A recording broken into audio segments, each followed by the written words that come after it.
everybody. It's the fridge from Gregory Polaris here in Sherwood, Arkansas, alongside Mr. Know-It-All, Rob Gregory. Been doing this for 25 years. One line dealer, Polaris and Polaris only for the last 25 years. And of course, over the years has added the Victory brand and now the Indian brand. But when it comes to this off-road stuff, this guy knows way too much. And we're going to let him tell you a little bit about the 570 Sportsman today, while me and Vicki Baker, well, we're just going to hang out and learn something with you. Take it away, Rob. So in 1996, Polaris came out with the Sportsman 500. Shortly after that, they came out with a 700. They went backwards to a 600, and then they went up to an 800. It was a little confusing. Which one do I get? 5, 6, 7, 8. And they simplified the line. Now you've got a 450, a 570, an 850, and a 1000.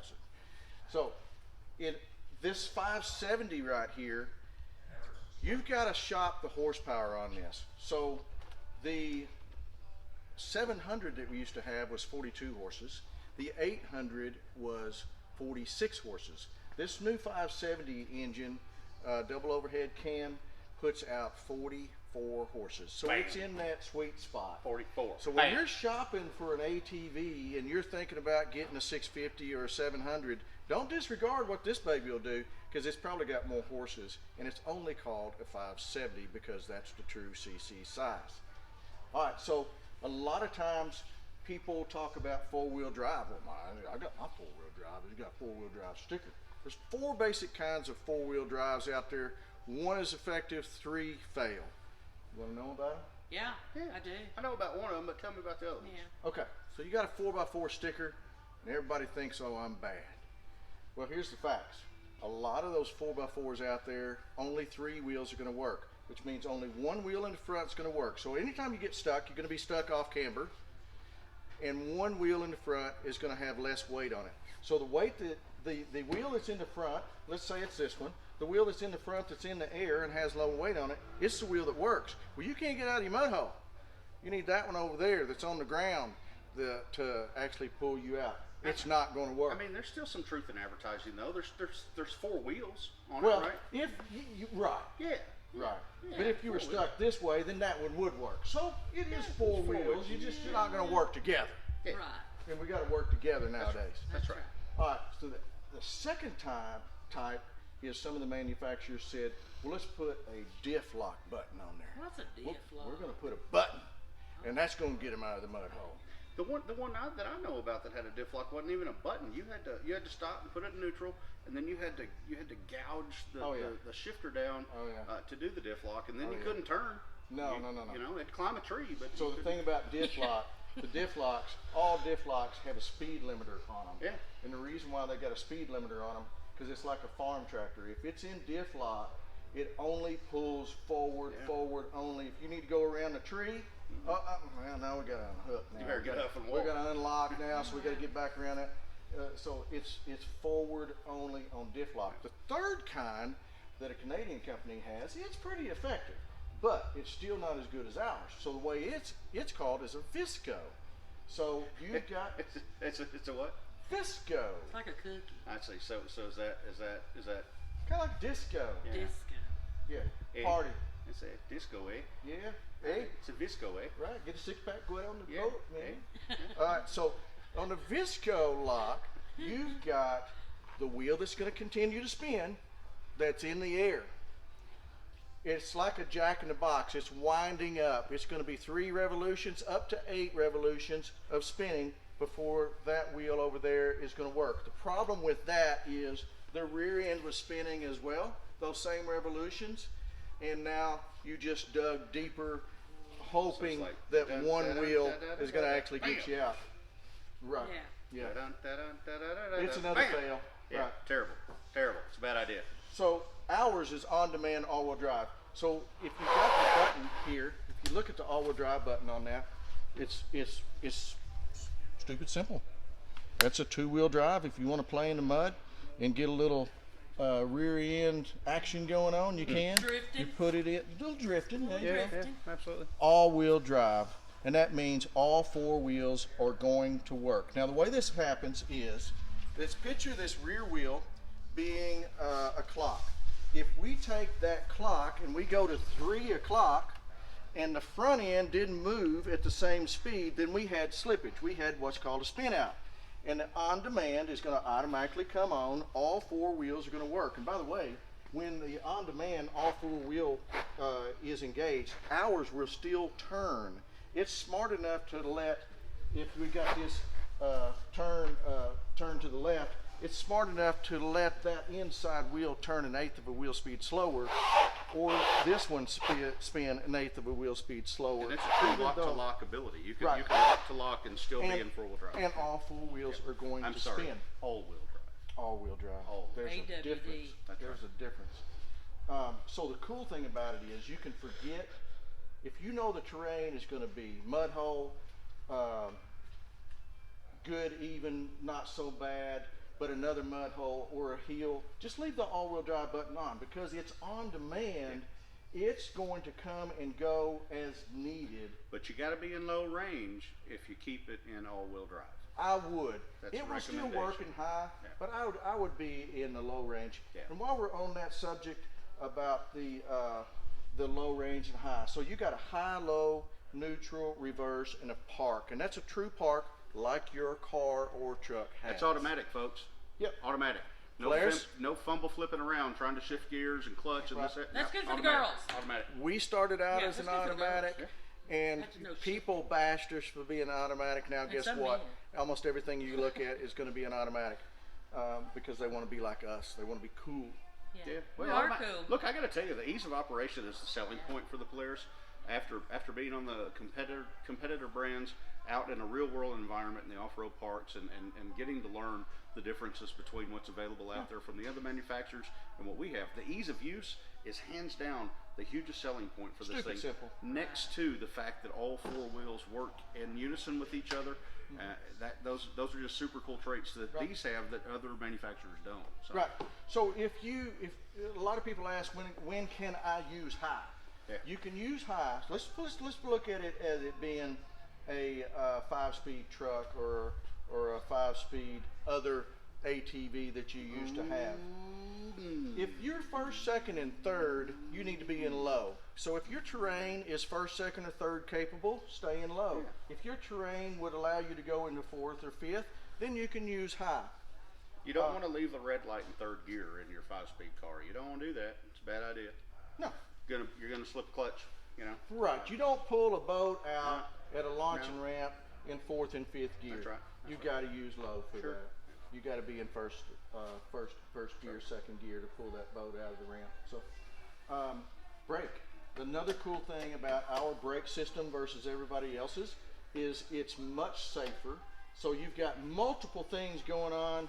Oh man, which one do I use? You go down a hill, you use the wrong one, you can end over end and do a front flip by using the wrong one, if they work. Because the key here is if they even would have worked, because those types of brake systems are cables and springs and rust and drum brakes Yep. that aren't going to work in the water. So many of the trade-ins we get, whenever somebody's trading in one of those other brands that's going to have all these multiple levers going on, the very first thing you ask them is, do your brakes even work anymore?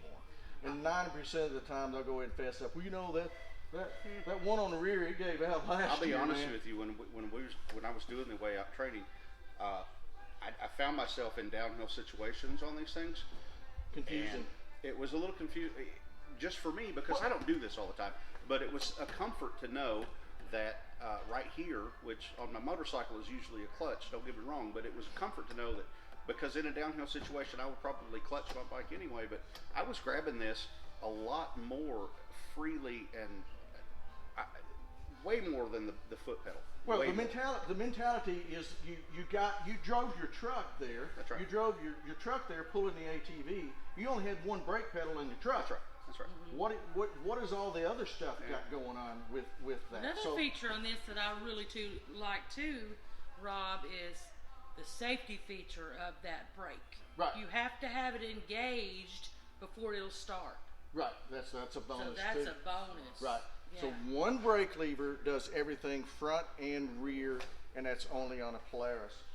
Yeah. Another really cool part about this is the storage area.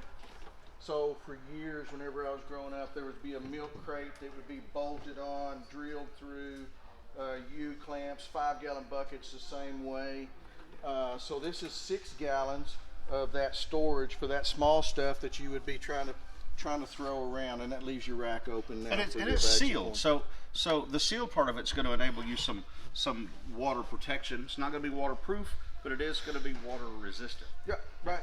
That's right. And there's a little plug you can take out too if you happen to carry you a 6-pack of your favorite Dr. Pepper beverage. There you go.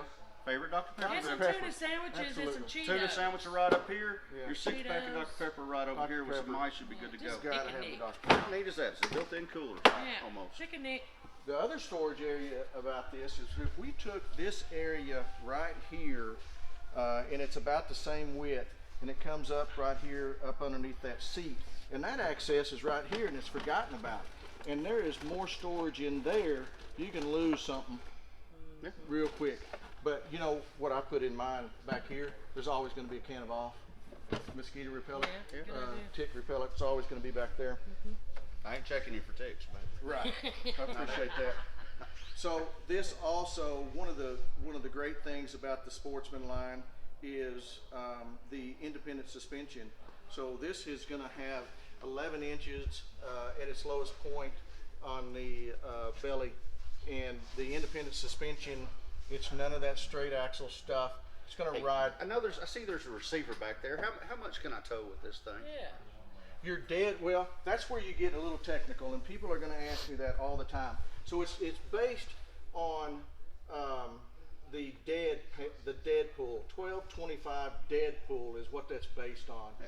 So the it's- stump that's 1,225 pounds is a Deadpool. You can hook it up to my truck.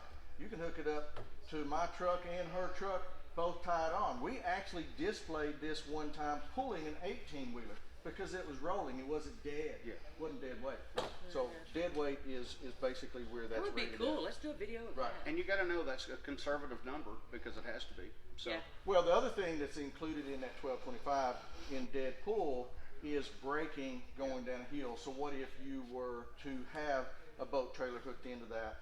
Your 1225 is your max braking power Yeah. at a 15-degree. right on.